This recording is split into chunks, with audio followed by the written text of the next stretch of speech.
This is the day the Lord has made. Let us be glad and rejoice in it.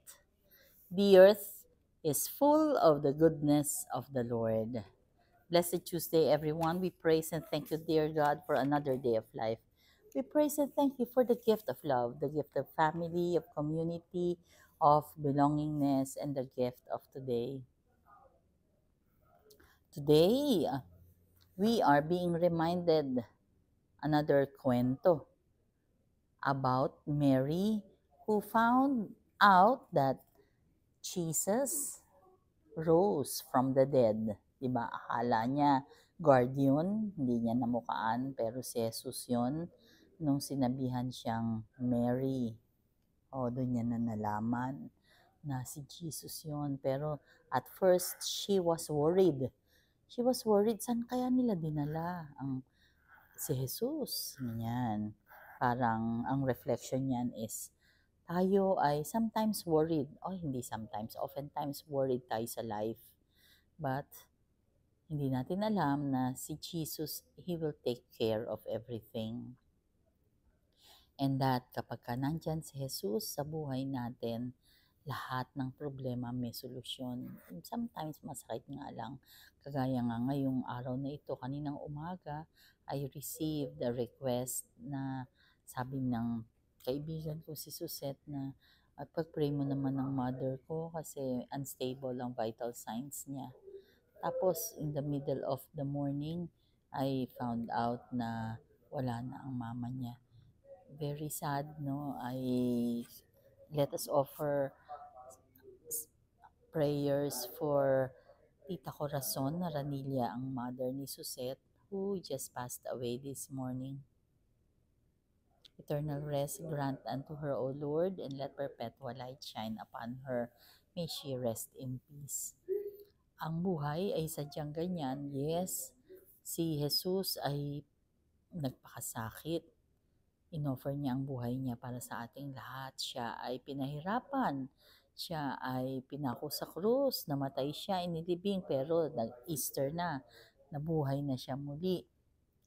Parang tayo din, maraming mga bagay. Ilang beses tayong namatay, ilang beses nabuhay. Sa aking buhay pag-aasawa, ilang beses akong namatay. Sa aking pagiging nanay, sa aking pagiging empleyado, yung bang sabihan ka ng hindi magandang mga salita, paulit-ulit kang pinapatay. Pero hindi yun ang ending ng buhay natin kasi paulit-ulit tayong nabubuhay dahil sa kamatayan na yan. At ano ang mensahe? Na mahirap man ang buhay, may pinagdadaanan ka man, lilipas din yan. Yang problema na yan ay mapapagtagumpayan mo rin, provided that the Lord is with you. Ano ba, Tita Malu, yung sinasabi mong the Lord is with you? Palagi mong sinasabi yan. Hindi naman madali yan. Hindi mo naman siya nakikita. Kagaya ng mga disipulo, pag hindi nakikita, parang wala, parang hindi naniniwala. Pero yun yung totoo. Kahit hindi nyo nakikita si Jesus, kahit hindi nyo nakikita ang Diyos, hindi nyo ba nararamdaman? Ako kasi madami akong patutuo sa pagmamahal ng Panginoong Diyos. Hindi ko siya kailangang makita para maniwala ako na may Diyos.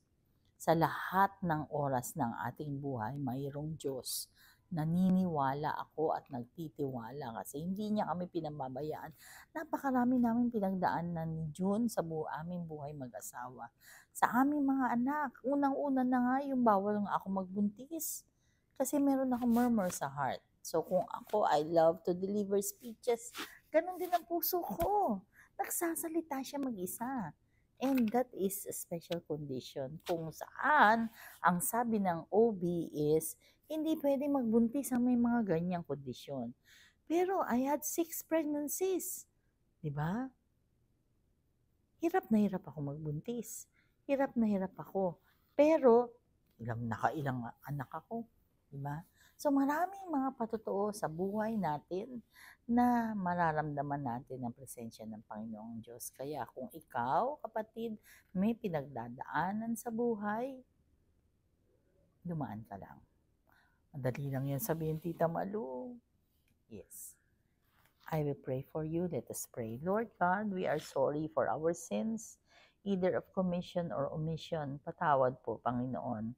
Panginoon, we invite you to be with us always and in all ways and allow your presence in our lives to manifest. Ikaw lang po at wala na pong iba kaming kailangan sa aming buhay. Stay with us because without you, we are nothing. We pray for healing. Marami pong masasakit na nararamdaman, dear God, sa katawan. We pray for healing. Healing of those who are sick.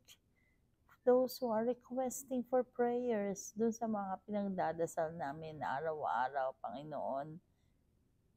Ikaw na po ang bahala. Please take care of everything.